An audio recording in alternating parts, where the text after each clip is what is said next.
Ekele m gị Igbo onye mana ege m ntị n'ụbọchị nke taata abịa ha gwuchikwa mkpọmkwem ka nsị abịa biko na-abịa na afọ vidiyo biko ka na arụ na subscribe like na-etikwa kọmentị gị na comment section because anyị ji ukwu wee bịa vidiyo na afọ n'akụkụ ebe a bụ vidiyo ezugome n'ụbọchị ya na ajọsụm si ọlụ na-abata kịta wee na-afọ ọ dịka ịntanetị ọjụrụ oyi tata ajọsụm just now aka na-abata ajeje chọọ deliberate so we will call hela when I saw your bana ya emelu nwoke melu nwa video no na izugo osiko okwu written about the Evangelist Ebuka Obi about his cross obubu ebu and the way he may attack na that the man carried a lot of anointing.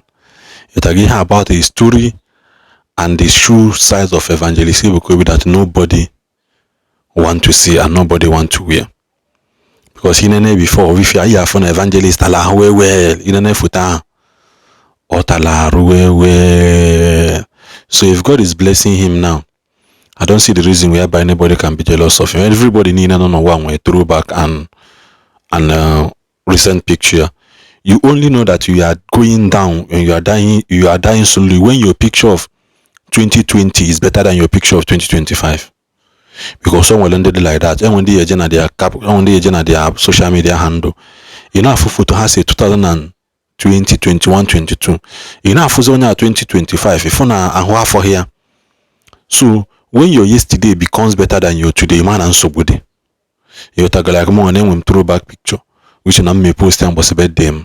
I love sharing some of the experiences somewhere going or during my birthday. I'm not a type that celebrate birthday, but I would like to, always like to use my post to make an example because even my last year birthday also blog and for picture until I'm job the blog biabulia go blog as a blue chakwaya the thing trend on Facebook and Instagram that 2 years ago. So but in case this year I will try as much as possible to share another one to and write a story about it because everything about a man is all about your story.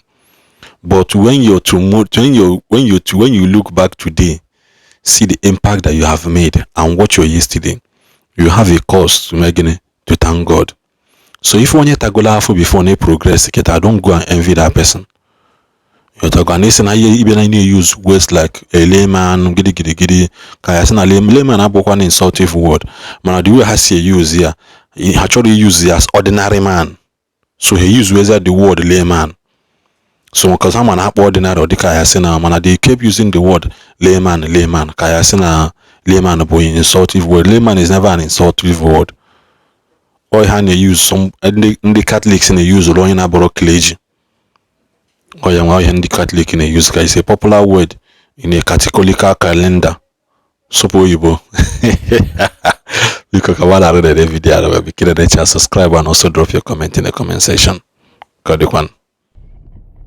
If you sue,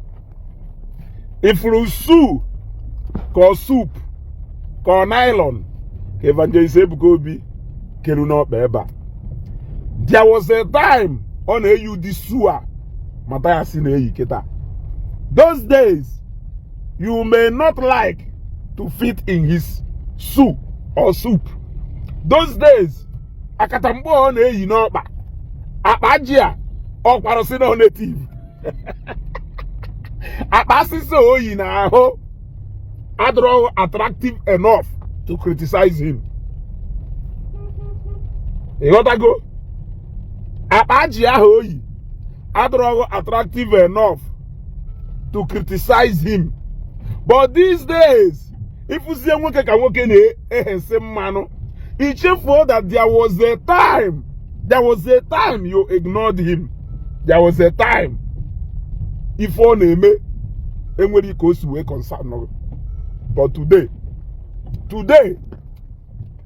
mana don't happen and Ndigbo kuchalo kuni nesena. Akune butilo and akune tibuilo. Chineke prepare ya we will gain energy ono. Kwado pare ya kwado. He is equal to the task. If he is not even replying you, and yet, mamre and say now what say imagine. Evangelist Ebuka Obi is not replying you like there is no single word you can ascribe today to him that no if gwarago. But I am glad that Nine Bakwa Mamre now was say wogodo. Nsena bago. Even when he is still silent, Imagine what will happen if the lion finally roars. Everybody in Abawa kitty.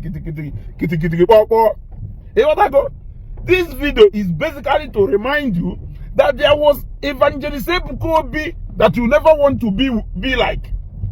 There was an Evangelist Ebuka Obi that you never and can never admire then. He was in Victory Estate then. But you never for once noticed his presence or his existence. I want to remind you that there was a time on the basement all in the name of non-issue. There was a time on the Kaposo. There was time on the Obi Big Shoe. There was time on the soup. There was time on the Kenkere Kapanoba, all in the name of Chew. Because this shoe and Nafueba will bend down select. And what you call Wabani. Keju Wele Pujas or Nijego Tanye, can walk with the Irapo Mania on Abioka. Nezeru native. I'm on number no wolf member Yameri Ebere native G. Walk with Kaya Kapagina Hiri. Pota, Mania on a Zopu Kuchuku Keria. Today, you can now jealous him. You can now jealous him. He has survived where he came from. Do you know what he has been through? We all know. Mbashara to call you mad up eba. Mbane ashara wopu line. When I couldn't see my stage me very day. I will not have because no lightweight mba no mba Evangelist Ebuka Obi unyabu belt. The lightweight championship. Nyabie. Ora gonu nenu asara ahu na otosi akolo eba ahu. Oyari atuko mmadu rigoje nenu eba ahu. E got go. Those days, the noise was not coming out. But today, look at the corner. Ebonye suketunana, Ebuka Obi. Una had the respect of Evangelist Ebuka Obi, Prophet Ebuka Obi. Even if he's a layman, can you at least give honor to that layman? Because now, Ebiado be mother, or we will know when Keta. Onya Wesson na Fanketa Dangote, or Naya Ponketa Dangote. He has on Kotako, he phone you on Kotako answer. Also, no prophet, born a prophet, also no evangelist, born evangelist. Nka unko bolongwe. E what I go? And you quite too much, yo. And you quite too much. Let us not forget that the man came from somewhere. This is the Evangelist Ebuka Obi agafe mwa. Iye notice here because he kuku. Please don't know where he ikutu enoso. E what I go? Owulo na kita. Oni owulo na alo. Onye amụma dị ike ma na-ewu ewu. Owulo na kita owulo na alo onye amụma ụwa niile ma ama. Owulo na kita ebube Chukwu zuru ya ahụ. Na efu nkita nwoke dusi fresh. Na aha mmanụ. Ine ntutu ya atụ ka ife nye special treatment. Ine nwoke atụ ka nde ude ayeji ewe me advert. Nwoke atụ ka nde na-ele ncha ayeji ewe nwe advert. Nwoke atụ ka nde na-ele beverages ayeji ewe me advert. Ọdụ ka osi wolu nwoke mee brand ambassador of so many products. Even nkịta fasting ka na-emeye na but you could see the glory.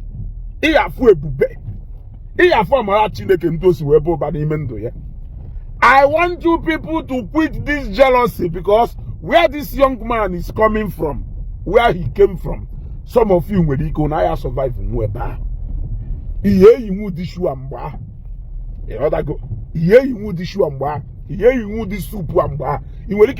Shape. Enye uchu agwa useye na akwụkwọ ihe senwuye ihe senwuchua chua amo eba nwere shape. It is shapeless. Ọkwụrụ n'enu auto na face different directions. Ndị nọ n'azụ ya n'afịa, ndị nọ na nkọ n'afịa, ndị nọ n'ihu n'afụ dị akpụkpụ wụ map of Africa. And the majority of videos Evangelist Ebuka Obi mgbe ha ife na ọsọ otu akpụkpụ aka nwa okpuru na-eyi ife na akwa blue a dịka ọwụ uniform ndị Zion. Because in many videos in where careful or you quite blue. What I go today in our fussing work in our fussing selling get and work in our fussing up a copy and work anyago okporo anyago wela agbasta okporo anyago wela agbasta anya ukwu wela agbasta go. Forget about him. Whatever thing you are seeing today is an evidence of hard work, dedication and commitment. The sacrifices you cannot even manage to come closer. Go. I have a message for Father Nwebe, but it will be this night. Go. Secret annual kwa. Secret to this jealousy. Secret to this jealousy. Go. Evangelist Ebuka Obi many years ago. You will shed tears. You can only glorify God today over the life of that young man. The early days and journey of Evangelist Ebuka Obi in ministry. You will see the goodness of God. You will be forced to believe that God is alive in the life of that young man. You won't even have any need to jealous him. His shoes then, you cannot wear. Where he is today, you cannot fit. Even if that shoe owe you today, I have to go yiri. Shoe I ya da kwa hoku. Iye yi nwukwe. Iye yi nwukwe. Ka ya bugene na anyo ngwe esekpuzi ma na ayo no. Ngwe esekpuzi ma na ayo no. Ngwa udezie na anyo oku ho. Ngwa unu ewuzina. Unu ewu nwena. Unu ewu nwena. Unu ewuzina anyo oku. Ana m ayo no na ayo. O mbe akwa. Biko unu ewuzina anyo oku. Unu ewuzina anyo oku. Unu ewuzina anyo oku.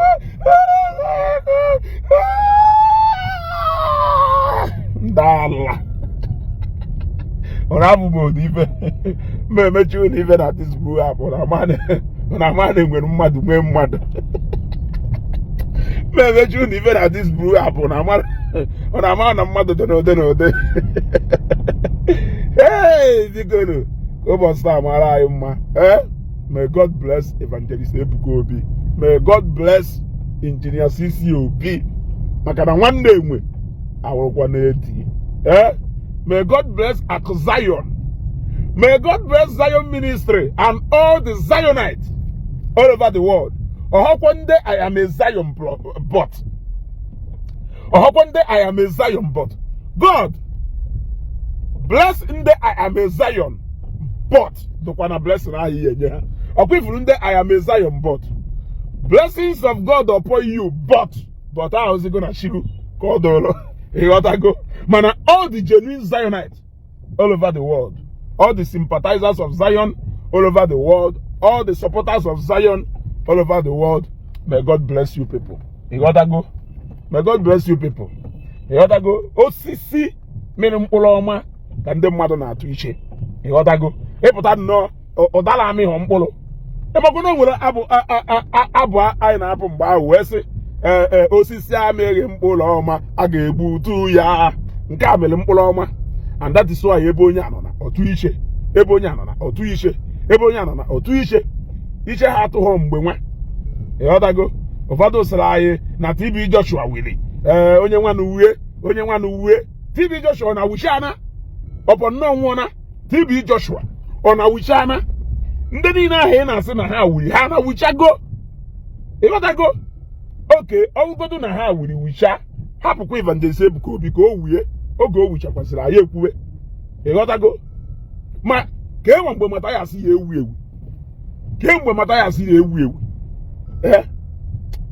Dọka ma bịa ọdọ ebe ikwu maka mata ya asị. Ndụ nke ọkwa akụkọ ndị kwụ ọtọ. Nke akụkọ ndị kwụ ọtọ ka eje nkọla akụkọ ndị dị n'ala.